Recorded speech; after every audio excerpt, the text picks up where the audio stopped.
प्रिय मित्रों, सादर नमस्कार।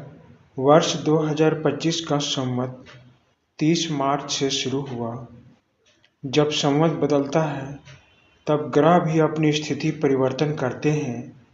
आज हम शनिदेव के राशि परिवर्तन और साढ़े साती तथा ढैया पर विशेष जानकारी बताएंगे तथा यह भी बताएंगे कि किन राशियों से शनिदेव बाहर निकल गए हैं और किन राशियों में प्रवेश करके ढैया और साढ़े साती का दुष्प्रभाव बनाने वाले हैं। और हम वीडियो के अंत में शनिदेव के साढ़े साती तथा ढैया के दुष्प्रभाव को कम करने का सरल उपाय भी बताएंगे, जिन उपायों को पालन करके हम मानसिक शांति, चिंता मुक्त जीवन, स्वस्थ, कलह मुक्त जीवन जी सकते हैं। यह वीडियो अत्यंत विशेष और महत्वपूर्ण रहने वाला है, इसीलिए इस वीडियो के अंत तक बने रहें। मित्रों, हम सभी यह भली भांति जानते हैं कि शनिदेव कर्म फलदाता हैं। शनिदेव हमारे कर्मों का फल हमें हर हाल में देकर रहते हैं। अब आप कहेंगे कि हमने तो जब से जन्म लिया है तब से कोई गलत काम या दुष्कर्म नहीं किया है, फिर भी हमारे जीवन में इतना कष्ट, इतनी बाधाएं, इतनी चिंताएं क्यों हैं? मित्रों, हम यह कैसे भूल गए कि केवल इसी जन्म के दुष्कर्म या पाप कर्म की सजा हमें नहीं मिलती, बल्कि पूर्व जन्म में हमारे पाप कर्म की सजा मिलनी शेष रह गई होगी। उस दुष्कर्म का संपूर्ण फल भुगतने से पहले हमारा शरीर इस संसार से विदा हो गया होगा। यानी जब हम कोई पाप कर्म करते हैं तो इस जन्म में यदि उसका पूरा फल या पूरा सजा इस जन्म में किसी कारण ना मिल सका तो अगले जन्म में जरूर मिलता है। इस कर्म फल के हिसाब करता तथा उस कर्म का फल देना शनिदेव के हाथों में है। मित्रों, हमारा एक दुष्कर्म झूठ बोलना भी है। हम इस बारे में आगे बताएंगे। आइए हम यह जानते हैं कि किन राशियों पर शनिदेव का दुष्प्रभाव था और अप्रैल 2025 से किन राशियों पर शनिदेव का दुष्प्रभाव शुरू होगा। मित्रों, शनिदेव को एक राशि से दूसरे राशि में गोचर करने में 2.5 वर्ष का समय लगता है। वैदिक ज्योतिष में शनि की चाल, अवस्था और गोचर का विशेष महत्व है।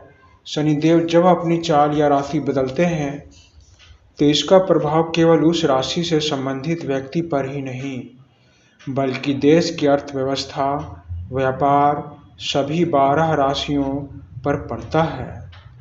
इन्हीं 12 राशियों में एक राशि हमारी भी है, इसीलिए शनिदेव के राशि परिवर्तन करने से इनके प्रभाव से कोई नहीं बच सकता। मित्रों, जिस राशि से चौथे और 8वें स्थान में शनिदेव होते हैं उस राशि पर शनिदेव का ढैया होता है तथा जिस राशि में शनिदेव की उपस्थिति होती है उस राशि के पीछे और आगे की राशियों में साढ़े साती शुरू हो जाती है।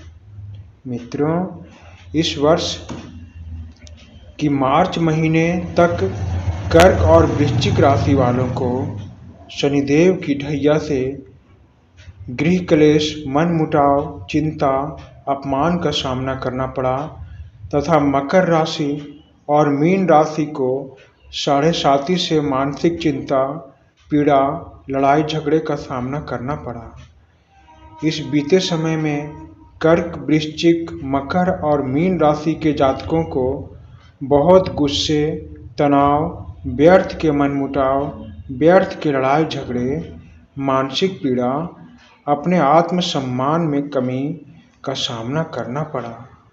लेकिन इस समय शनिदेव से प्रभावित राशियों के जातकों पर शनिदेव की कृपा और प्रेम दृष्टि भरपूर मात्रा में बनी हुई थी। मित्रों, क्या आपने मिट्टी के बर्तन बनाने वाले कुम्हार या कारीगर को देखा है? आप सबों ने उस कारीगर को जरूर देखा होगा जब वह कारीगर गीली मिट्टी से बर्तन बनाता है, तब वह कारीगर अपने एक हाथ से गीली मिट्टी को दबाता है, ठोकता है, लेकिन दूसरे हाथ से उसी गीली मिट्टी के बर्तन को प्यार से सहलाता भी है। यानी मिट्टी के बर्तन बनाने वाले कुम्हार बर्तन का सही आकार देने के लिए गीली मिट्टी से शक्ति और नरमी दोनों रूपों में पेश आते हैं। ठीक उसी उदाहरण की तरह हमारे शनिदेव भी होते हैं।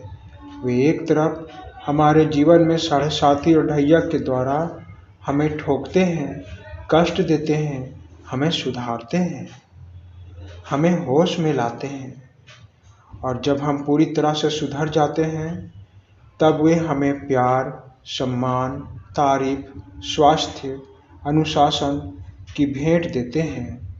यानी शनिदेव हमें सबक या शिक्षा देने साढ़े साती या ढैया के रूप में हमारे राशि में आते हैं। अतः शांति से शनिदेव का स्वागत करें और मित्रों, शनिदेव के आगे स्वयं को समर्पित कर दें कि हे देव, अब मैं आपके शरण में हूँ। मुझसे अज्ञानता में जो भी भूल हुए हैं, उन भूलों को मुझे छोटा बच्चा समझकर क्षमा कर दें।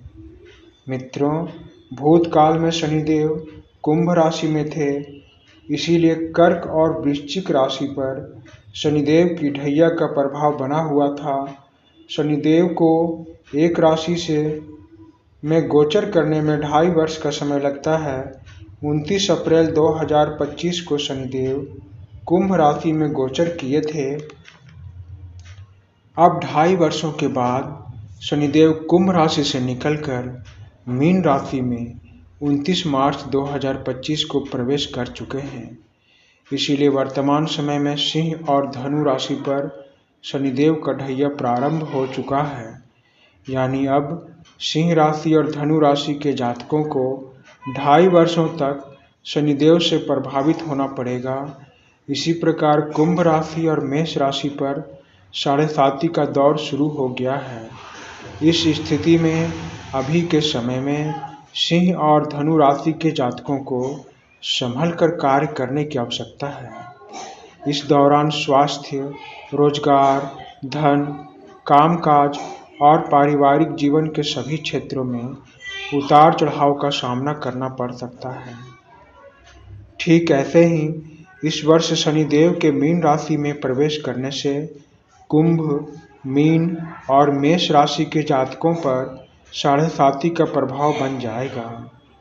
शनिदेव जिस राशि से बाहर निकलते हैं, उस राशि पर अंतिम चरण, जिस राशि में प्रवेश करते हैं उस राशि पर दूसरा चरण, और जिस राशि में भविष्य में प्रवेश करेंगे उस राशि पर प्रथम चरण प्रारंभ हो जाता है। अर्थात शनिदेव के साढ़े साती का अंतिम चरण कुंभ राशि पर, दूसरा मीन राशि पर और प्रथम चरण मेष राशि पर पड़ने वाला है। प्रिय मित्रों, शनिदेव के साढ़े साती और ढैया के दुष्प्रभाव को कम करने के लिए ज्योतिष शास्त्र में कुछ विशेष उपाय बताए गए हैं। इन उपायों का पालन करने से शनिदेव की महादशा, साढ़े साती और ढैया के अशुभ प्रभाव में कमी आ सकती है। मित्रों, ये प्रभावी उपाय इस प्रकार हैं। सबसे पहले जिन व्यक्तियों पर साढ़े साती ढैया का असर होता है, उन्हें झूठ नहीं बोलना चाहिए। दूसरा, उन्हें मदिरा का सेवन भूल कर भी नहीं करना चाहिए। शनिदेव से संबंधित वस्तुएं जैसे काला छाता, जूता, चप्पल, लोहा, तिल गरीबों या जरूरतमंदों को दान में देना चाहिए। सफाई कर्मी, मजदूर और निम्न वर्ग को कुछ न कुछ हमेशा अवश्य दान में देते रहना चाहिए। प्रत्येक दिन हनुमान चालीसा, बजरंग बाण का पाठ करना चाहिए और परपुरुष या पर स्त्री से सदैव दूर रहना चाहिए। अपने कर्मों को स्वच्छ रखना चाहिए, क्योंकि हमें न्याय के देवता देख रहे हैं। हर दिन पीपल के वृक्ष में जल देना चाहिए और दीपक जलाना चाहिए। इन सभी उपायों के अलावे गाय, कुत्ता, कौवा को रोटी खिलाने से शनिदेव उस व्यक्ति पर अपनी स्नेह दृष्टि बनाए रखते हैं। आशा करता हूँ मित्रों कि यह लेख आप सबों को पसंद आई होगी। धन्यवाद मित्रों, धन्यवाद।